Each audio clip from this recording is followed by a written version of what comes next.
A paz, meus amados e queridos, nós estamos aqui mais uma vez refletindo a palavra de Deus, sempre afirmando que toda a Escritura é inspirada por Deus, toda ela é apta a nos ensinar, a nos tornar homens perfeitos e perfeitamente habilitados em toda boa obra. Eu recomendo a você a estar diariamente meditando na palavra de Deus, se esvaziando de si mesmo, se enchendo do Senhor, todos os dias da sua vida. Nós estamos aqui no capítulo 10 de Atos, e este capítulo, amados, nós estávamos no capítulo 9, onde apresentou a conversão de Saulo, e no final do 9 apresenta o ministério de Pedro, e aqui dá continuidade ao ministério de Pedro. Essa interrupção, ela marca também um momento de Paulo, em que nós vamos ler ainda em inúmeras cartas dele, e vamos saber que Paulo esteve aprendendo com os irmãos. Mas aqui neste capítulo 10, é um grande divisor de águas, porque a igreja, ela ainda era muito judaizante. A igreja ainda estava com o evangelho. Pedro, os discípulos, apóstolos, estavam muito concentrados em pregar para judeus. Claro que desde a perseguição e em muitos momentos, o evangelho vai para outras regiões. O próprio Senhor Jesus pregou para samaritanos, pregou para outras etnias. O próprio Filipe pregou para o etíope, e Filipe morava em Cesareia. Também ali ele já pregava para gentios. Mas o que Deus faz aqui no capítulo 10 é romper com a tradição da igreja, é romper com a tradição daqueles que estavam na liderança da igreja, chamando Pedro. Então nós vemos aqui que Cornélio, capítulo 10, versículo 2, piedoso e temente a Deus com toda a sua casa, e que fazia muitas esmolas ao povo e de continuava a Deus. Amados, Cornélio era um homem piedoso, um homem temente a Deus. Suas orações e esmolas subiam ao trono de Deus. Então eu quero dizer para você, meu querido, que não só as nossas orações sobem a Deus, mas as nossas atitudes, as nossas esmolas. Deus está olhando para a vida e o caráter do homem, não está apenas olhando para o que você fala. Não adianta você ter uma vida de oração. Claro que uma vida de oração sempre é bom, creio que essa vida de oração tem que nos transformar, mas a nossa vida vivida também é uma oração, também sobe a Deus. Nós devemos ter vida de oração e devemos ter vida de Deus em nós e vivê-la todos os dias da nossa vida. E aqui o que acontece, queridos, é que ele estava orando, aqui diz no versículo 3, cerca da hora 9ª do dia, que são as 3 horas da tarde. 3 horas da tarde, e Cornélio, homem que era responsável por 100 homens, ele era centurião, ou seja, era responsável por uma guarda de 100, homem muito ocupado, homem cheio de coisas a fazer, mas que às 3 horas, e ele estava orando a Deus. Nós podemos ser muito ocupados, podemos não ter ocupação nenhuma, mas o fato é que, ou sendo ocupados ou não tendo ocupação, nós devemos sempre encontrar tempo para Deus. Muitas pessoas estão aí desocupadas, encontrando tempo para muitas coisas, mas não encontram tempo para Deus.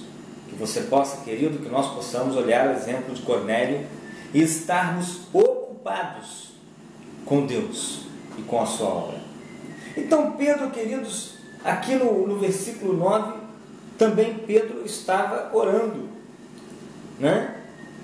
e Pedro recebeu uma visão de Deus, e esta visão era de comida impura indo para ele. Este lençol com comidas impuras veio para ele 3 vezes, e ele rejeitou. E Deus falou para ele: não considere impuro. Versículo 15. Segunda vez, a voz lhe falou: ao que Deus purificou, não consideres comum. não considere imundo. Né?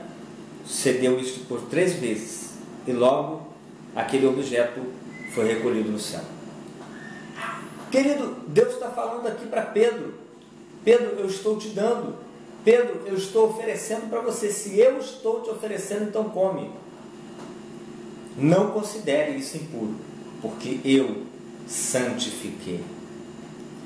Então, nesse exato momento, quem é que bate lá a porta de Pedro? Quem bate a porta de Pedro? Exatamente, os oficiais de Cornélio. A cidade em que Cornélio morava, Cesareia, ficava 48 quilômetros da cidade em que Pedro estava, e que era Jope. Então você veja bem, 48 quilômetros, aqueles soldados foram andando, chegaram à casa de Pedro, ficaram ali 1 dia e meio na casa de Pedro, porque chegaram um dia, pernoitaram, no dia seguinte eles retornaram, mas eles disseram: Centurião Cornélio, homem reto e temente diante de Deus, e tendo bom testemunho de toda a nação judaica, foi instruído por um santo anjo para chamar-te à sua casa e ouvir as tuas palavras. Então você veja que o testemunho acerca de Cornélio que eles dão, um homem temente a Deus, respeitado por toda a nação judaica, um homem respeitado. Acredito que esse respeito era devido à vida de Cornélio, uma vida santa, uma vida piedosa, uma vida de boas esmolas, um centurião romano, respeitado pelo seu cargo, respeitado pelas suas atitudes. Então, queridos, aqui estava o cumprimento. Nesse mesmo momento, Pedro, pois, convidou-os a entrar, hospedou-os. No dia seguinte, levantando-se, partiu. Bem, queridos, aqui no versículo 28 está assim: a quem se dirigiu dizendo: vós bem sabeis que é proibido a um judeu ajuntar-se ou mesmo aproximar-se a alguém de outra raça, mas Deus me demonstrou que a nenhum homem considera comum ou impuro. Então Pedro entendeu claramente a visão de Deus, porque no momento que Pedro parou de orar, naquele momento que ele parou de receber a visão, naquele mesmo momento os oficiais de Cornélio bateram à sua porta e ele entendeu, e ele já está aqui na casa de Cornélio neste momento, versículo 28, e ele já está falando a palavra de Deus, né? Por isso, uma vez chamado, vim sem vacilar. Pergunto, pois, por que razão me mandaste chamar? Então Cornélio fala: olha, eu estava orando, recebi uma mensagem de Deus, recebi uma revelação de Deus de que deveria te pedir para vir aqui. Versículo 33. Agora, pois, estamos todos aqui na presença de Deus, prontos para ouvir tudo o que foi te ordenado por Cristo. Amados, essa deve ser a palavra de todo chefe de família. Todo chefe de família tem que ter uma vida temente a Deus, ele tem que ouvir a Deus, e ele tem que chamar o homem de Deus à sua casa e falar: aqui estamos todos prontos para te ouvir. Ouvir a palavra de Deus. Que o Senhor possa estar dirigindo os seus passos, possa estar dirigindo a sua vida, possa estar dirigindo você, para que você dirija a sua casa e chame na sua casa homens de Deus para dar a direção. Que sua casa, você e sua casa, esteja pronto para ouvir a mensagem do Senhor. Então aqui, amados, o que acontece de fantástico e de extraordinário aqui? Versículo 44. Ainda Pedro falava estas coisas quando caiu o Espírito Santo sobre todos os que ouviam a palavra. E os fiéis que eram da circuncisão, que vieram com Pedro, admiraram-se, porque também sobre os gentios foi derramado o dom do Espírito Santo. Versículo 48. E ordenou que fossem batizados em nome de Jesus Cristo. Então lhe pediram que permanecessem com eles por alguns dias. Amados, enquanto Pedro estava pregando a palavra, o Espírito Santo caiu sobre eles. Eles falaram em outras línguas. Eles se alegraram, e quando Pedro viu que ali havia manifestação do Espírito Santo, o que Pedro e os outros judeus que estavam com ele ficaram admirados, porque o Espírito Santo desceu, caiu sobre eles, e eles foram batizados no Espírito Santo. Então eles falaram: então nós agora temos que batizá-los na água. Como que nós podemos rejeitar o batismo na água aqueles que já foram batizados no Espírito Santo? Amados, o capítulo 10 é a obra de Deus feita em Pedro, para que Pedro, judeu, Pedro pregando o Cristo judeu, deixasse de pregar o Cristo judeu e pregasse o Cristo que Deus enviou a toda a face da terra.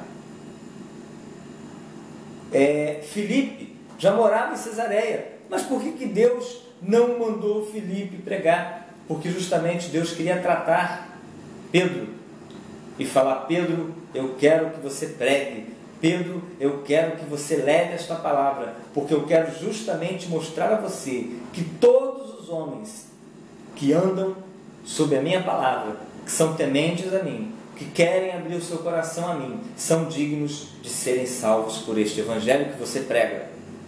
O evangelho não está apenas para o judeu, mas o evangelho é para todo homem. Agora, dois fatos marcantes que nós temos aqui, e que eu divido com você, é que nós temos aqui um homem de Deus, sujeito a Deus, e que deixa o seu próprio costume cair em prol da visão que Deus lhe dá.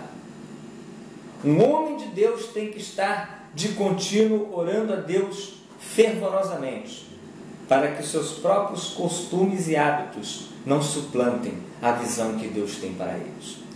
Outro fato marcante que nós temos aqui é que um homem chamado Cornélio, que não era vinculado a uma igreja, não era vinculado à igreja do Senhor, mas que tinha uma vida de oração, que tinha uma vida de testemunho, e tinha uma vida de boas obras. Que este homem, que não teve ainda contato, que não era ainda parte da igreja, mas ele já vivia a vida da igreja, e Deus se revelava a ele em visões.